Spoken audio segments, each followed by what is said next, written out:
Hi dear, അസ്സലാമലൈക്കും. എല്ലാവർക്കും പുതിയൊരു വീഡിയോയിലേക്ക് സ്വാഗതം. അപ്പം ഇന്ന് ഞാൻ വന്നിട്ടുള്ളത് നല്ല ടേസ്റ്റി ആയിട്ടുള്ള, നമുക്ക് നോമ്പിന് കുടിക്കാൻ പറ്റിയിട്ടുള്ള നല്ല ടേസ്റ്റി ആയിട്ടുള്ള റെസിപ്പി ആയിട്ടാണ്. ഒരുവിധം നോമ്പിന് എല്ലാ വീടുകളിലും ഉണ്ടാകുന്ന ഒരു വിഭവം തന്നെയാണ്. അപ്പം നമുക്കിതെങ്ങനെ റെഡിയാക്കുന്നത് എന്നുള്ളത് നോക്കാം. അപ്പം നമ്മുടെ തരിക്കഞ്ഞി, തരിക്കാച്ചിയത്, റവ പായസം, പലയിടത്തും പല പേരാണ് പറയുന്നത്. അപ്പം നമുക്കിതെങ്ങനെ സിമ്പിളായിട്ട് റെഡിയാക്കുന്നത് എന്നുള്ളത് നോക്കാം. അപ്പം നമുക്ക് പെട്ടെന്ന് തന്നെ വീഡിയോയിലോട്ട് പോകാം.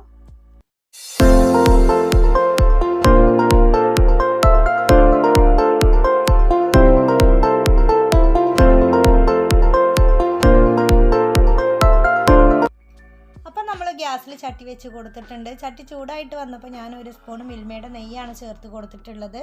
നമ്മുടെ നെയ്യ് ഒന്ന് മെൽറ്റായി വരാൻ വേണ്ടിയിട്ട് നമുക്കൊന്ന് വെയിറ്റ് ചെയ്യാം. നമ്മുടെ ഈ റെസിപ്പിയിലേക്ക് നെയ്യ് തന്നെ മാക്സിമം എടുക്കാൻ വേണ്ടിയിട്ട് ശ്രദ്ധിക്കുക. നെയ്യിൽ റെഡിയാക്കി എടുക്കുമ്പോഴാണ് കൂടുതൽ ടേസ്റ്റ് കഴിക്കാൻ.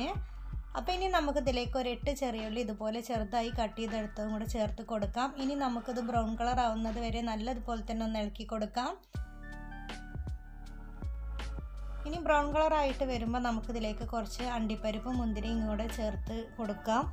ഇനി ഇതും കൂടെ നമുക്ക് ഈ നെയ്യിലിട്ടിട്ട് നല്ലതുപോലെ തന്നെ ഒന്ന് റോസ്റ്റ് ചെയ്തെടുക്കാം. നമ്മൾ ഇത് റോസ്റ്റ് ചെയ്തെടുക്കുന്ന സമയത്ത് നമ്മൾ തീ സിമ്മിലിട്ട് കൊടുക്കണം. തീ നല്ല കൂട്ടി വെച്ച് കഴിഞ്ഞാൽ പെട്ടെന്ന് തന്നെ കരിഞ്ഞിട്ട് പോവും. അപ്പോൾ അത് നമ്മൾ പ്രത്യേകം ശ്രദ്ധിക്കുക. അപ്പോൾ അത് നല്ലതുപോലെ തന്നെ റോസ്റ്റായി വന്നിട്ടുണ്ട്. അപ്പോൾ ഇനി നമുക്കിതിലേക്ക് പാലൊഴിച്ച് കൊടുക്കാം. അപ്പോൾ ഞാനിപ്പോൾ 1/2 ലിറ്റർ പാൽ വെച്ചിട്ടാണ് ഇത് റെഡിയാക്കി എടുക്കുന്നത്. 1/2 ലിറ്റർ പാൽ ചേർത്ത് കൊടുക്കാം. ഞാനിപ്പോൾ കാച്ചി എടുത്തിട്ടുള്ള പാലാണ് ഇതിലേക്ക് ചേർത്ത് കൊടുക്കുന്നത്. ആ ചൂടോടുക്കനെ തന്നെയാണ് ഇതിലേക്ക് ചേർത്ത് കൊടുക്കുന്നത്. ഇനി നമുക്കിതിലേക്ക് കുറച്ച് വെള്ളവും കൂടെ ചേർത്ത് കൊടുക്കാം. ഒരു 1/4 ഭാഗം വെള്ളം കൂടെ നമുക്കിതിലേക്ക് ചേർത്ത് കൊടുക്കാം. ഇനി നമുക്കിത് ഒന്ന് തിളച്ച് വരാൻ വേണ്ടിയിട്ട് ഒന്ന് വെയിറ്റ് ചെയ്യാം.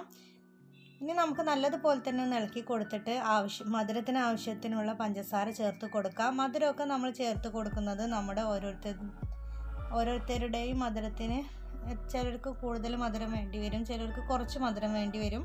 അപ്പം നമ്മൾ നമ്മുടെ ഇഷ്ടത്തിനനുസരിച്ച് ചേർത്ത് കൊടുക്കാം. ഇനി നമുക്ക് നമ്മുടെ മെയിൻ ഇൻഗ്രീഡിയൻസ് ആയിട്ടുള്ള റവ ചേർത്ത് കൊടുക്കാം. ഞാനിപ്പോൾ റോസ്റ്റ് ചെയ്തെടുത്തിട്ടുള്ള റവയാണ് ചേർത്ത് കൊടുക്കുന്നത്. 5 സ്പൂൺ റവയാണ് എടുത്തിട്ടുള്ളത്. അപ്പോൾ ഇനി നമുക്ക് റവ ചേർത്ത ഉടനെ തന്നെ നമുക്കിത് നല്ലതുപോലെ തന്നെ ഇളക്കി കൊടുക്കാം. നമ്മൾ ഒരുപാട് റവ വെച്ചിട്ട് ഇതുപോലെ ചെയ്തെടുത്താൽ പെട്ടെന്ന് തന്നെ ഇത് തിക്കായിട്ട് വരും.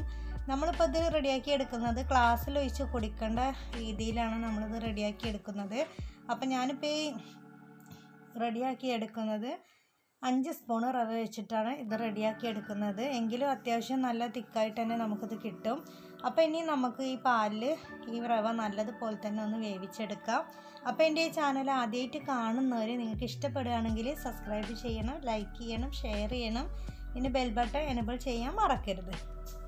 അപ്പോൾ അത് നല്ലതുപോലെ തന്നെ വെന്ത് വന്നിട്ടുണ്ട്. നമുക്ക് പെട്ടെന്ന് തന്നെ റെഡിയായിട്ട് കിട്ടും, കൂടുതൽ സമയമൊന്നും വേണ്ട.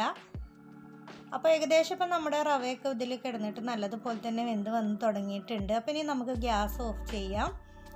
ഇനി ഇത് തണുത്ത് കഴിയുമ്പോൾ ഒന്നും കൂടെ തിക്കായിട്ട് വരും. അപ്പോൾ ഞാൻ ഇത്രയും ലൂസിലാണിത് ഓഫാക്കിയിട്ടുള്ളത്. അപ്പോൾ അത് കുറച്ച് ചൂടാറിയിട്ടുണ്ട്, കണ്ടില്ലേ? നമ്മൾ തീ ഓഫ് ചെയ്തപ്പോൾ അത്ര തിക്നെസ് ഉണ്ടായിരുന്നില്ല. അപ്പോൾ കുറച്ച് തിക്കായിട്ട് വന്നിട്ടുണ്ട്.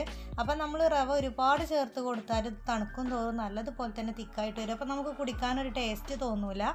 അപ്പം നമ്മുടെ തരിക്കഞ്ഞി ഇവിടെ റെഡി ആയിട്ടുണ്ട്. അപ്പോൾ ഇനി നമുക്ക് ഗ്ലാസ്സിലേക്കൊക്കെ ഒഴിച്ച് കൊടുത്തിട്ട് നമുക്കത് കഴിക്കാം. അപ്പോൾ വീഡിയോ ഇഷ്ടപ്പെട്ടാൽ ലൈക്ക് ചെയ്യാൻ മറക്കരുത്. അപ്പോൾ ഇൻഷാ അല്ലാഹ് ഞാൻ വേറൊരു വീഡിയോസായിട്ട് വീണ്ടും വരാം. Thank you for watching.